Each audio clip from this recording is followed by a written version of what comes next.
Okay, when you do this, at this point you want to be where it says tool geometry.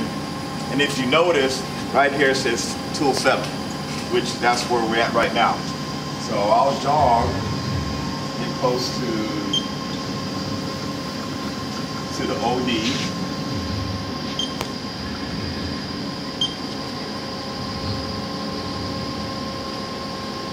Slow it down.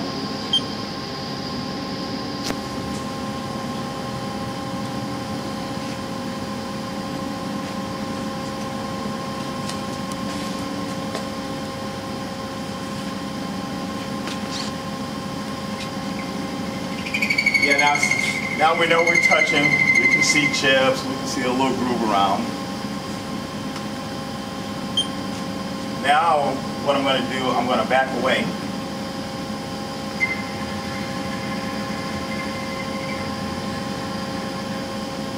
Okay, I'm going to turn the spindle off. You see right here, since this X is the diameter size, you want to make sure that you're over the X. Could you explain the axes on a lathe? So I don't think everybody's. Oh, okay. I don't think we're all familiar with the axes. There's only 2 axes on this lathe. You got an X and you got a Z. That's it. Your X dimension is your diameter. So that pointer. So that means this goes up in this direction in the X. And then in the Z, you have your direction that goes back and forth like this in your Z. And that's it. That's the only 2 axes you have. That's why, in my opinion, I think the lathe is easier to operate. You only have 2 axes. That's it. Now that I have that set over and I have it off the part, and I have it under X for the diameter, just like over here in the mills, you just push the, where it says X measurement, you just push that. Now, if you notice, if you look at the bottom of the screen here, you see this flashing that says inner diameter. So what you do, you get your calipers, you measure your part. So I got 1 inch, 375.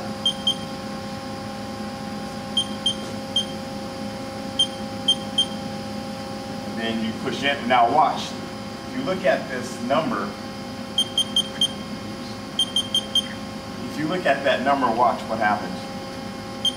See, it changed. So now the machine, it knows the diameter of your part, plus it knows where the center of that part is. And all lathes work off, well, this particular lathe in the software, we always work off diameter, never radius, always diameter. Okay, let's turn the spindle back on, forward. So basically, what far as these controls is set up almost identically to the mill. So if you're familiar with the mills, you shouldn't have any problems with this. There's only a few differences. It's not a whole lot. Maybe, I would say, maybe close to 90% of this is pretty much the same as the locations of the mills. Okay, turn spindle on. Now we're going to do the end of the part, which is called the Z. So,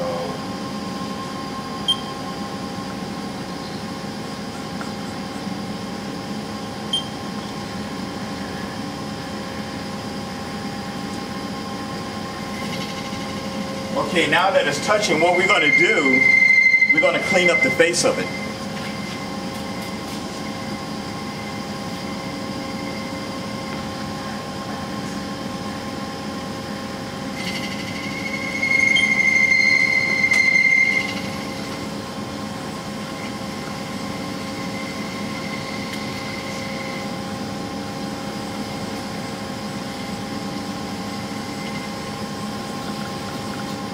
Stop the spindle, see if we got our clean surface. So we have a clean surface, so that means we make sure that we're under the Z. Same thing right here where it says Z measurement. Just simply push it. No diameter necessary. No diameter necessary.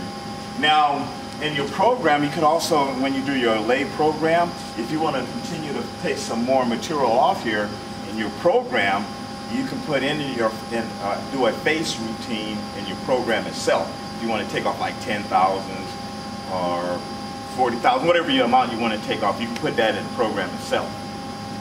So if you want to, all you have to do is just touch it one time, and you don't even have to clean it up. You can let the program do it. But in my opinion, I think it's better to go ahead and just clean the face up yourself so you have a nice even surface. Did you, before you start all this, should you put it through its warm-up mode? Well, that's with any machine. Yeah, we have a warm-up. I put a warm-up program in here. So yeah, I did that before we started. It starts just like the Haas. You Yeah. set there are all the alarms for the reset button, then power up, restart, Yeah. do its thing. Now when you clean up that face, Yeah. it's nice to have a nice clean surface. Yeah. Because you're going to set your X and your, you're going to set your tool offsets for your next tools, correct? Yes.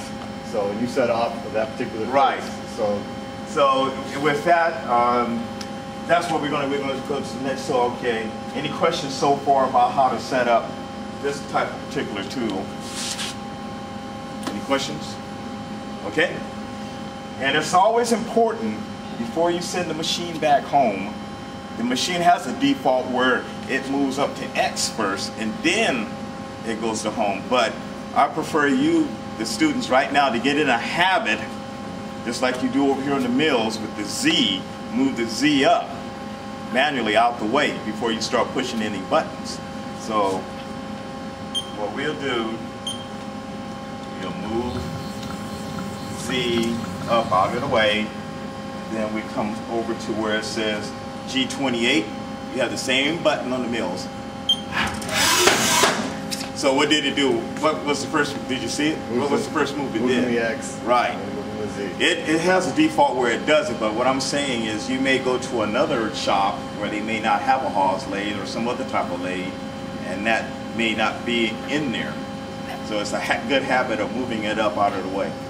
Another example would be is if you stop the program midway through a boring cycle. Right. You do not want Yeah, to that's a good example. So if you're doing it, say if this was a cylindrical tube and you had a boring bar inside of it, and you hit the home button, what do you think is going to happen? It's going to rip that. It's either going to rip this out, rip the tool. Bad things are going to happen. You will not be happy. Yeah. Yeah. And you have to be careful when you're using this lathe touching parts, is because it has a sensor in it, but it's not like the sensors in here where it has a if you hit it too hard, it automatically puts a feed hole. Got a limit. Right, like a limit switch.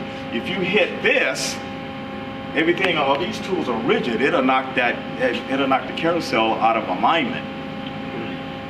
So you have to be real careful on the lathe when you're touching tools.